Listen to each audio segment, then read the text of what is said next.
2 minutes pour comprendre. Aujourd'hui, l'eau et l'eau qu'on boit, quelle eau il faut boire? C'est la question que je vais vous poser. Professeur Gilbert Deray, vous êtes néphrologue à la Pitié-Salpêtrière, vous êtes auteur des pouvoirs extraordinaires du rein. Quelle eau on doit boire? Alors, tout d'abord, il faut rappeler que l'eau est vitale. Hein. Notre corps, il est fait de 60% d'eau. Et sans eau, vous ne pouvez pas vivre. Plus de 4 jours dans des conditions standards. D'ailleurs, si je vous mets dans le désert, vous ne vivrez pas une journée sans eau.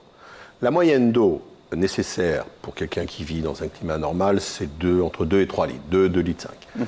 Et vous... Qui comprend l'eau et les aliments. Exactement. Ah, okay. Donc vous en aurez environ 1 litre par les aliments, et puis 1 litre 5 par tout ce que vous buvez, le thé, le café et le reste.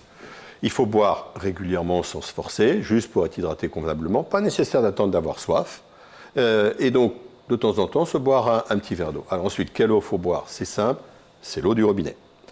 L'eau du robinet, c'est celle qui est le plus contrôlée. C'est un aliment extrêmement contrôlé, 55 points de contrôle. Elle est tout à fait saine pour la santé.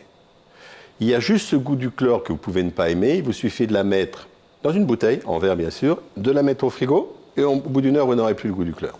Qu'en est-il des autres? Alors, pour ce qui est des eaux minérales en bouteille, elles n'ont aucun avantage en termes de toxiques par rapport à l'eau du robinet. Contrairement à ce que vous pourriez croire, il y a des toxiques dans les nappes phréatiques profondes. Et elles ont 2 autres inconvénients qui sont majeurs. Le premier, c'est qu'elles vont contenir des microfibres de plastique, du fait des bouteilles. Et le deuxième, c'est qu'elles vont polluer la planète, puisqu'on en produit 90 milliards de bouteilles par an. Quand on boit de l'eau du robinet, souvent, on a recours aussi à des filtres. Alors, les carafes filtrantes. Les carafes filtrantes n'ont aucun intérêt. Pourquoi? Parce qu'en fait, elles vont enlever du calcium et du chlore. Le chlore, vous mettez au frigo, je vous l'ai déjà dit.